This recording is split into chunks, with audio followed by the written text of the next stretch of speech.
Hi everyone, and welcome back to the show. Today we're diving into a topic that might feel a little nostalgic, yet still very relevant: traditional media channels. Even in this digital era of TikTok, YouTube, and podcasts like this one, traditional media still plays a surprisingly big role in how we communicate, learn, and connect. When we say traditional media, we're talking about the big three that shaped modern communication: television, radio, and print media, like newspapers and magazines. These channels dominated the information landscape for most of the 20th century, long before smartphones and social media existed. They were, and still are, powerful tools for mass communication. Think about it. Television brought visuals and stories into people's living rooms, radio made information and entertainment accessible everywhere, and newspapers gave depth, analysis, and credibility to news. Traditional media didn't just inform, it shaped culture. It influenced public opinion, politics, and even social behavior.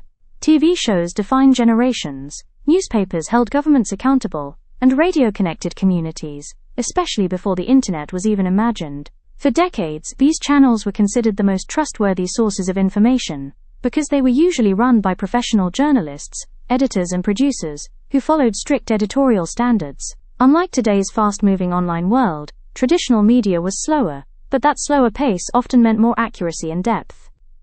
Of course, everything changed with the rise of the internet. Digital media broke the monopoly of traditional channels. Anyone with a phone could now publish news, opinions, or even create their own TV show. This democratization of content has been both amazing and chaotic. While it gave us new voices and perspectives, it also brought challenges: misinformation, clickbait, and the decline of long-form journalism. Traditional media outlets have had to adapt. Most newspapers now have online editions, TV networks stream content, and radio stations have turned into podcasts. In other words, they're not disappearing, they're evolving. Despite all the digital noise, traditional media still matters. Why?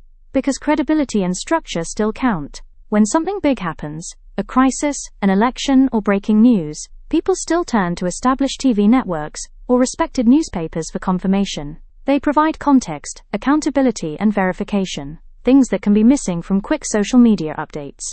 And beyond news, traditional media continues to influence advertising, entertainment, and education.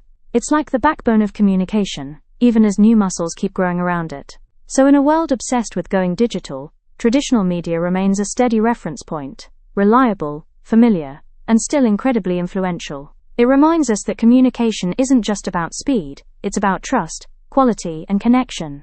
Thanks for listening, and next time you scroll through your feed or turn on a podcast, remember, it all started with a newspaper, a radio signal, and a TV screen.